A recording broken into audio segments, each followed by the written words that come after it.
Wheels up, worries down. Welcome to Velocity Vibes. I'm Shan Smith, and just out at the hangar today. Want to do a little bit of cleanup, but at the same time, okay, I gotta be honest. I'm not here to clean up. I just love being around airplanes. I love being in the hangar. I love the sound of a prop. I absolutely love the smell of avgas. So if I have an excuse to be around an airplane, I don't have to find one. I'll make one up, okay? But I'm going to talk a little bit today about being a new pilot, selecting the right flight school, and maybe 5 tips to help you with that process. If you're among that healthy half a dozen that watch some of my earlier videos, I set a timeline and a goal. Then I said, hey, I want to be done by a certain time. I didn't. Part of that was weather. Part of that was my schedule as a business owner. And then the other part of that is I changed flight schools. And they talk about not changing horses in like midstream. I'm way past midstream, and I ended up changing flight schools. Just was not a great relationship or great experience with the flight school I was with, just to be honest.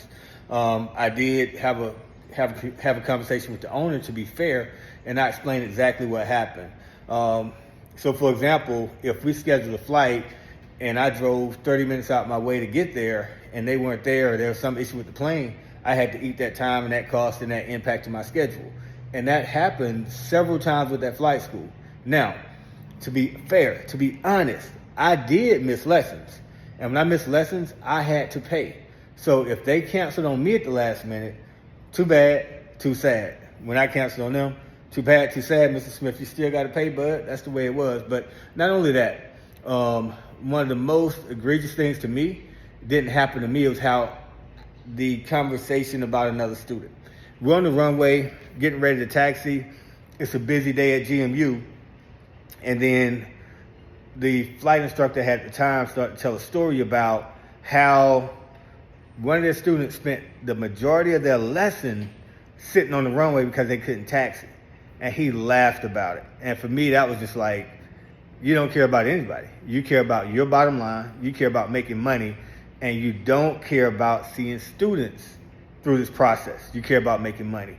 And that was, to me, the most egregious thing. I was offended because I knew that if you would laugh about another student's experience and a wasted time of lesson and learning and a waste of money, you're just not you're not good, right?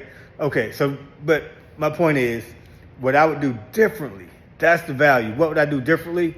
What I would do differently is I would maybe schedule a flight with multiple flight schools, have conversations, maybe go up with 2, and it's going to cost money, too bad, right?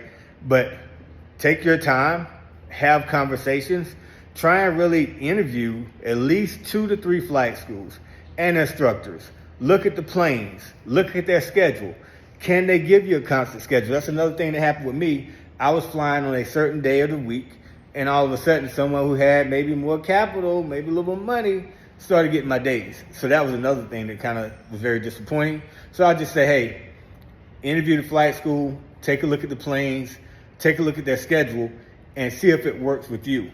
And look, all of us have egos. There's a lot of ego in this industry. If you're in pilot and aviation, if you want to be a private pilot, we can get past that. I don't mind instruction. I look for instruction. I want to be critiqued by my current flight instructor. I want to know what I'm doing wrong. Because again, I want to be safe. I've seen enough pilot debriefs to understand what can go wrong.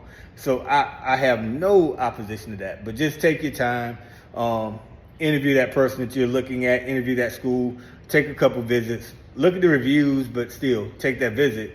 But until next time, safe flying. If you're sitting on the fence about getting your pilot license, I meet so many guys my age that say, I wish I would have did it, I could have, would have, should have. Do it. And if it's not aviation, what's that thing you've been putting off? What's that thing you really want to do? Get out there and do it. Wheels up, worries down. Shan Smith, Velocity Vibes.